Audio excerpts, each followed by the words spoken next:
गाठून या लवलाई तडा सर्वांना केलं व घाई घाई अन मळवट भरून देव्हारा पूजून लवकर आटपलं अन मळवट भरून देव्हारा पूजून लवकर आटपलं अन काळूच्या ओढीनं धान्याच्या जोडीनं घरदार सजवलं अन काळूच्या ओढीनं धान्याच्या जोडीनं घरदार सजवलं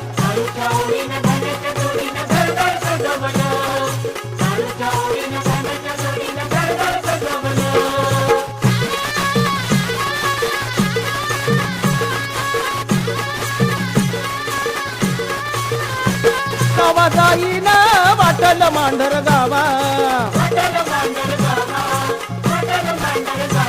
माझ्या काळूचा जगती या गवगवा गावा जाईना वाटल मांढर गावा माझ्या काळूचा जगती या गवगवा